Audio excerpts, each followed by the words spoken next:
Welcome to the module about competitor analysis. We don't necessarily want to be looking with a critical eye at our competitors. We want to be looking to see what they're doing well. The point about this is getting inspiration for maybe keywords that they use, offers that they have in with an intent to differentiate ourselves from them. So, as usual, I'm going to do a small demo based on my own business, but it's really just an exercise to see what they're doing. Maybe they're doing something really well that you want to do as well. Let's take a little peek at what our competitors are doing and see if we can get some inspiration from them. I opened Danielle O'Connor. She teaches SEO. She's all about SEO, $1 million website. She is very, very, very well branded.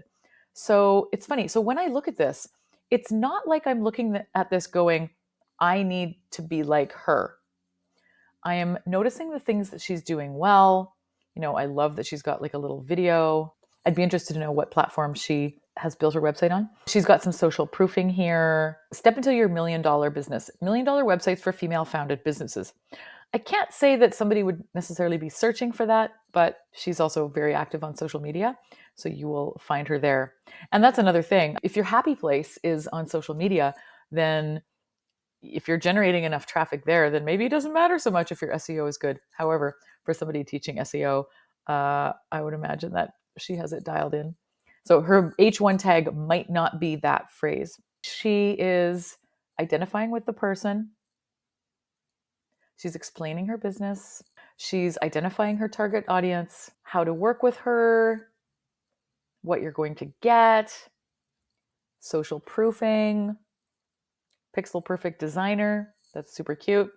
So either she does it or she outsources, calls to action, and then her Instagram feed, and then her checklist to sign up for her website. As a competitor, I would say she's doing really well with her branding, but it's just because she's doing well with her branding doesn't mean that I want branding like that. Let's see if we can find somebody who might not be doing very well, although in the SEO world, you wouldn't think so. SEO course Vancouver. These guys, we ignore all the sponsored ones. Brain Station, well, we know they're going to be good. SEO Training Vancouver. Totally different look and feel. SEO Training. Perfect. That is the best H1 tag. Learn to deliver optimum SEO results. Yeah, amazing. So why is it important? Become an expert. What does the course cover? They are getting straight to the point. They're not leaving any mysteries here. And so they're doing a great job as well. Do I want their branding? No, not exactly, because it's not personal enough. So Danielle's is very personal. This one is more corporate, and I'm going to fall somewhere in between. Anyway, that's what we're doing with competitor analysis. I hope that you found some of this useful, compelling, invigorating, informative, and inspirational.